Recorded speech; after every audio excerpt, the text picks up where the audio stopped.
السلام علیکم ورحمۃ اللہ وبرکاتہ۔ اس وقت میں آپ کے سامنے سورہ رعد کی آیات نمبر 8، 9 اور 10 8، 9 اور 10 کا ترجمہ لے کر حاضر ہوں۔ سماعت فرمائیے۔ اعوذ باللہ من الشیطان الرجیم، بسم اللہ الرحمن الرحیم۔ اللہ ایک ایک حاملہ کے پیٹ سے واقف ہے، جو کچھ اس میں بنتا ہے اسے بھی وہ جانتا ہے، اور جو کچھ اس میں کمی یا بیشی ہوتی ہے اس سے بھی وہ باخبر رہتا ہے۔ ہر چیز کے لیے اس کے ہاں ایک مقدار مقرر ہے۔ وہ پوشیدہ اور ظاہر ہر چیز کا عالم ہے۔ وہ بزرگ ہے اور ہر حال میں بالا تر رہنے والا ہے۔ تم میں سے کوئی شخص خواہ زور سے بات کرے یا آہستہ، اور کوئی رات کی تاریکی میں چھپا ہوا ہو یا دن کی روشنی میں چل رہا ہو، اس کے لیے سب یکساں ہیں۔ صدق اللہ العظیم۔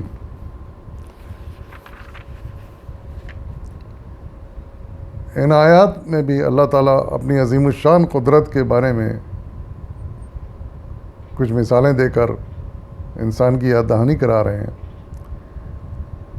پہلی بات تو یہ کہ اللہ تعالیٰ ارشاد فرما رہے ہیں کہ وہ ہر حاملہ کے پیٹ کے اندر جو کچھ بن رہا ہے اس سے واقف ہیں۔ یعنی دوسرے الفاظ میں وہ تخلیق کرنے والے خود ہیں۔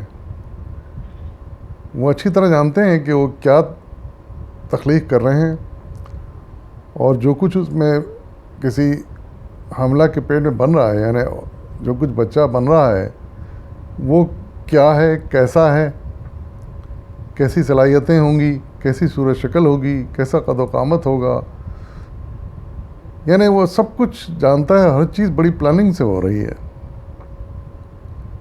یہ الل ٹپ نہیں ہوتا۔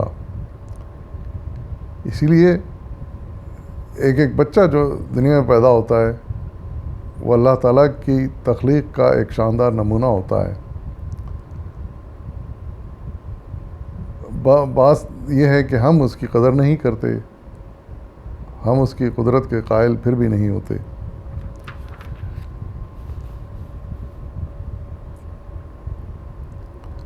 اور پھر ارشاد فرمایا جا رہا ہے کہ ہر چیز کے لیے اس کے یہاں ایک مقدار مقرر ہے، یعنی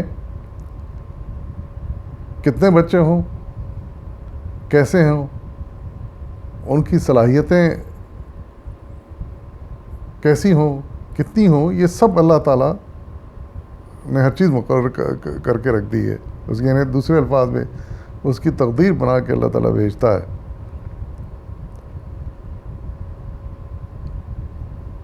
اور اس کی کتنی زندگی ہو اور کن کن مرحلوں سے گزرے، یہ تمام باتیں اس کی تقدیر میں لکھ دی جاتی ہیں، اور جن سے اللہ تعالیٰ باخبر ہوتا ہے۔ اور پھر ارشاد فرما رہے ہیں کہ وہ پوشیدہ اور ظاہر ہر چیز کا عالم ہے، یعنی یہ صرف اللہ تعالیٰ کی ذات کی خصوصیت ہے۔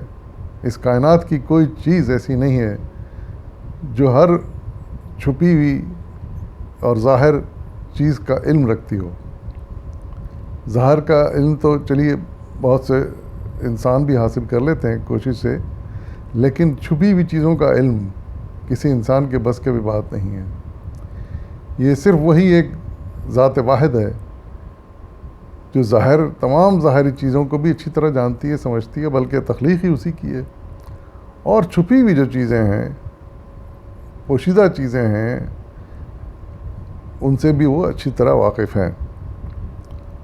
اور اسی لیے اللہ تعالیٰ فرما رہے ہیں کہ یہ مت سمجھو کہ کوئی بات آہستگی سے کہی جا رہی ہو تو وہ نہیں سن سکتا، یا کوئی کام رات کے اندھیرے میں تاریکی میں کیا جا رہا ہے تو وہ نہیں دیکھ سکتا، ایسا نہیں ہے۔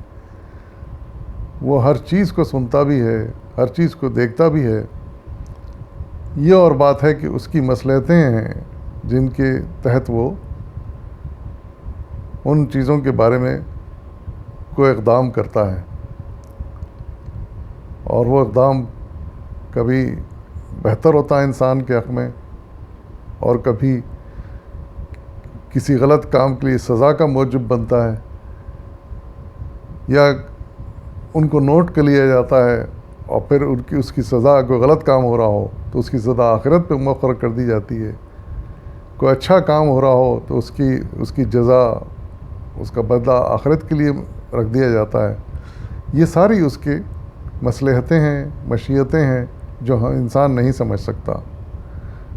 لیکن ہمیں اس بات کا یقین ہونا چاہیے کہ جو کچھ بھی ہم کر رہے ہیں، خواہ وہ دکھا کر ہو یا چھپا کے ہو، اس سب سے اللہ تعالیٰ واقف ہے اور ہر بات کو وہ نوٹ کر رہا ہے. اس کے 2 فرشتے ہیں جن کو کرامن کاتبین کہا گیا ہے، وہ ہر انسان کے ساتھ لگے ہوئے ہیں.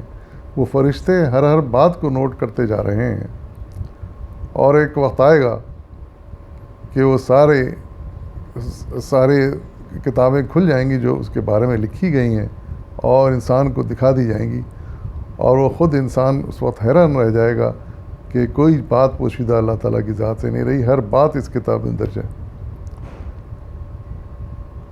تو ایسی صورتحال میں انسان کو سوچ لینا چاہیے کہ وہ